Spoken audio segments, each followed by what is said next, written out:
মাথাটাকে নিচু করে জীবনের সব গুনার ফিরিস্তিগুলো একটা একটা করে স্বীকার করে আল্লাহরে বলেন, আল্লাহ আমি পাপী, আল্লাহ আমার চেয়ে বড় পাপী এই দুনিয়াতে কেউ নাই। আমরা বলবো, আল্লাহ তুমি প্রশ্ন করার আগে তোমার একটা কথা বলি, আমারে কিছু জিজ্ঞেস করো না, আমি সব করেছি। এমন কোন পাপ নাই যে পাপ আমারে দিয়ে হয় নাই। তোমার রহমত দিয়ে তুমি জান্নাতে পাঠাবা, তোমার দয়ায় জান্নাতে যেতে চাই, আমল দিয়ে না। পারবেন বলতে? কিয়ামতের দিন আমরা বলবো, আল্লাহ আমার আমল দিয়ে জান্নাত চাই না, আমি তোমার দয়া দিয়ে জান্নাত চাই। সাড়া দেয় কে? আল্লাহ বলে, আমি সাড়া দেই। তোমাদের বিপদকে মুক্ত করে দেয় কে? ওই আল্লাহর সাথে কোন উপাস্য আছে নাকি? কিন্তু খুব অল্প সংখ্যক লোকই তোমরা উপদেশ গ্রহণ করো। কথাটা কার?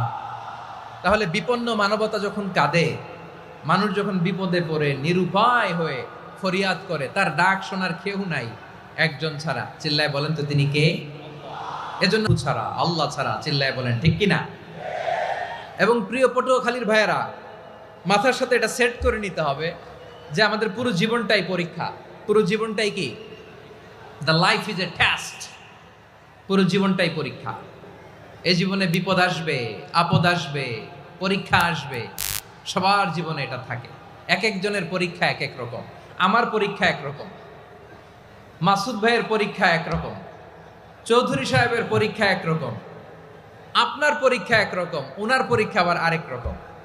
পুরো পৃথিবীটাই পরীক্ষা ক্ষেত্র, সবাই পরীক্ষা দিচ্ছি, কিন্তু কারো পরীক্ষা প্রশ্নের সাথে কারোটার মিল নাই। সুবহানাল্লাহ পড়বেন না?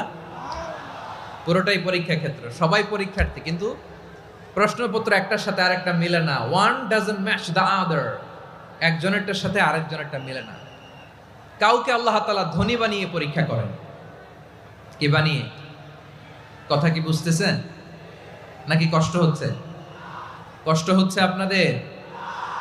কাউকে আল্লাহ ধনী বানিয়ে পরীক্ষা করেন, আবার কাউকে আল্লাহ তাআলা গরিব বানিয়ে পরীক্ষা করেন, কাউকে আল্লাহ অসুস্থ বানিয়ে পরীক্ষা করেন। কেউ দেখবেন যে দুরারোগ্য ব্যাধিতে আক্রান্ত, ডাক্তার বলেছে আর সময় নাই, দুরারোগ্য ব্যাধি, ক্যান্সার, যার নেই কোনো অ্যান্সার, তার জন্য পরীক্ষা হচ্ছে এই রোগ। আরেক লোক দেখবেন তার আবার রোগ বালাই নাই, মাশাআল্লাহ, তাকে আল্লাহ তাআলা আর্থিক দৈন্যতা, দারিদ্রতা দিয়ে পরীক্ষা করছেন। এরকম আছে না নাই?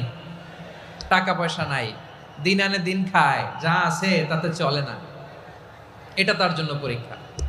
আবার আরেক শ্রেণীর লোক দেখবেন তাকে আল্লাহ অসুস্থতাও দেয় নাই, দারিদ্রতাও দেয় নাই, তার দাম্পত্য জীবনের সমস্যা। আছে না নাই? স্ত্রী কথা শোনে না, অথবা ছেলে মেয়ে কথা শোনে না।